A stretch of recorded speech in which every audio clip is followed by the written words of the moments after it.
So hi, Dumelang, Wakilinda, Maponyane-Kobua, and welcome back to my channel. I'm excited. I'm a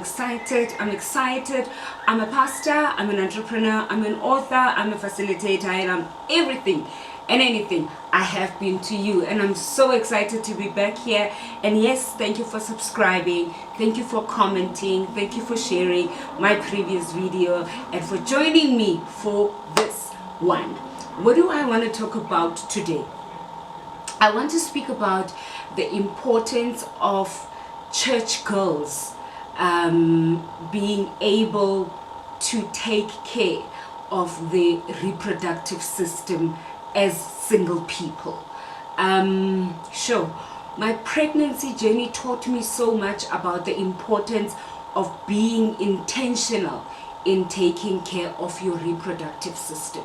Having a gynecologist and being able to know what is going on and what is happening with your body. The same way we are able to test for our cholesterol, to test for whatever else, to test for sugar diabetes, to check for our BP, and I've realized, you know, throughout my pregnancy journey, opened my eyes and made me realize that everything else, you know, we are able to check everything else. We are intentional in ensuring re right. But here's this one area of our lives that we feel, because we are single, because we are not having sex, because we are not in any way intending to fall pregnant outside of marriage, you know, I'm talking about those who are intentional and those who are truly living, you know, the true principle of what the word says, are doing.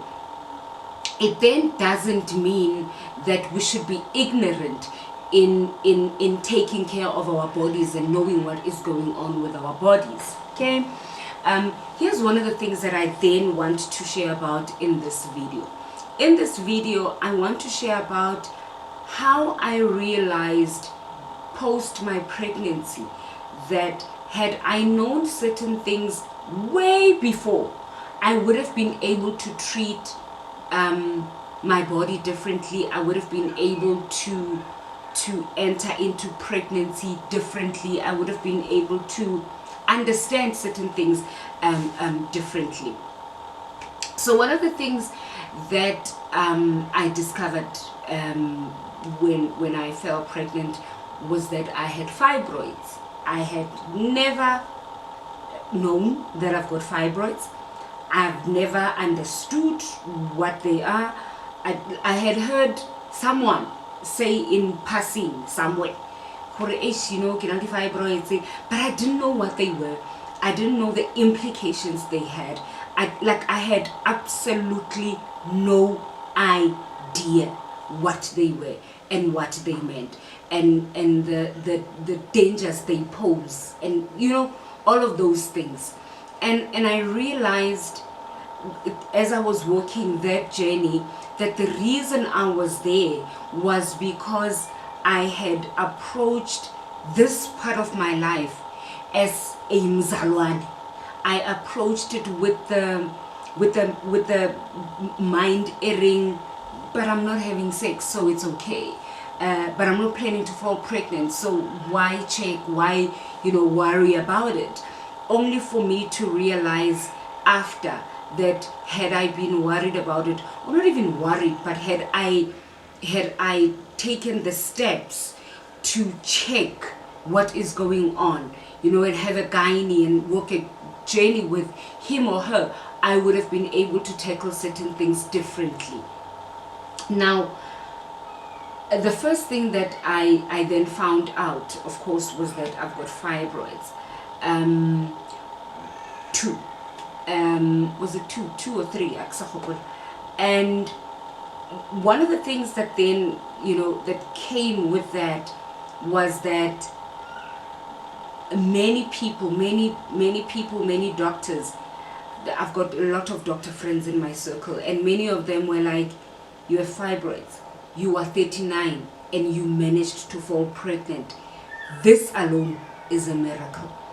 Imagine if I had known, or if I had battled to conceive and then find out after that it is because of the fibroids, and realize that had I tackled them way early in life, I would have been able to conceive. I then realized that that level of oblivion as a child of God, and assuming that because I am not in any way or any time planning to have children outside of marriage, I don't have to worry about this. It could have really come with serious implications for me. So I want this to be a very short and yet informative video, where I want to encourage young girls to have regular visits to their gynae, even if it's once a year. Visit your gynae the same way you visit your GP for that headache, for that backache, for that whatever.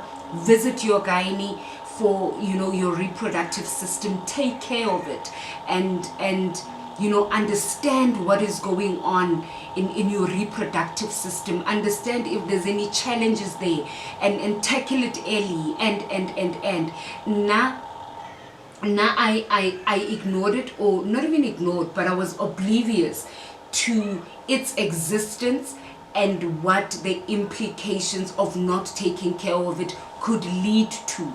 And so I just want to encourage, you know, my fellow church girls and young girls to say, see your gynae, and just be in the clear as a young person, or as a woman who is unmarried but one day plans to get married and to have children. It is very important to take care of your body. It is very important to know what is happening in your uterus. You know, like I said in my previous video, when I said I'm going to speak lengthily about it, in this video I was talking about this very thing that I didn't research. I knew, you know, Bazalan, when I say nothing, I mean nothing.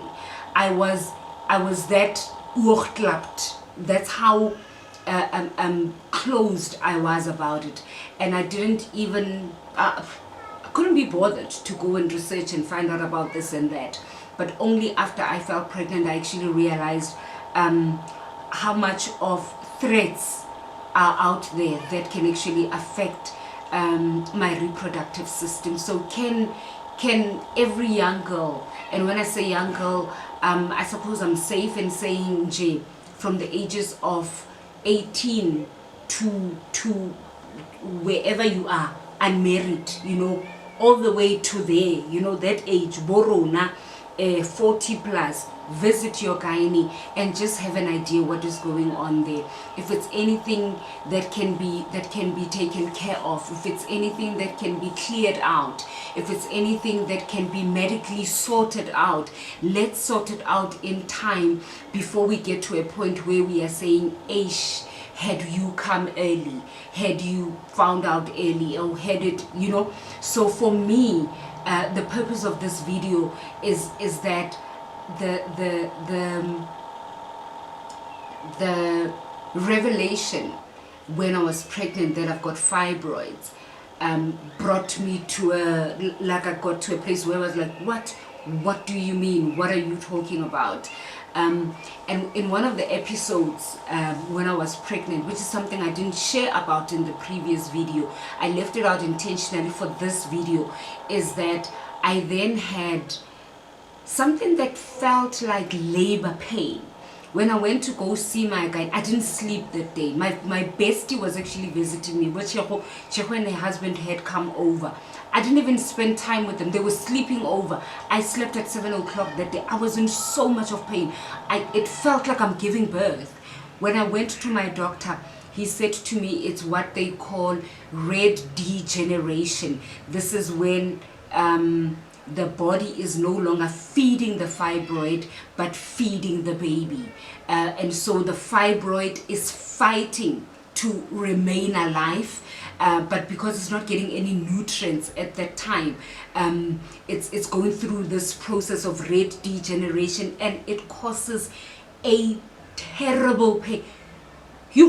terrible. I felt like I'm losing my mind that day.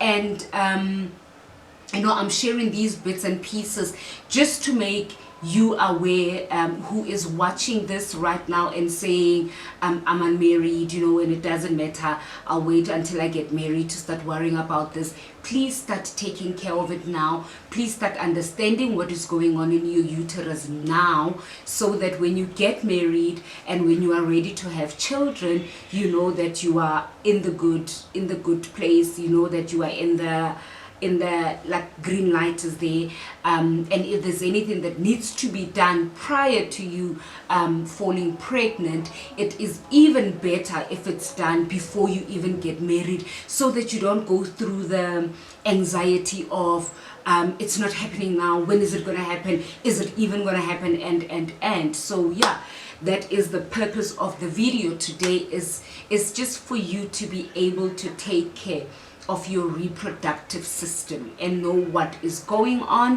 what is happening, and what can be done way before you get married. And that's it from me today. Please do not forget to subscribe.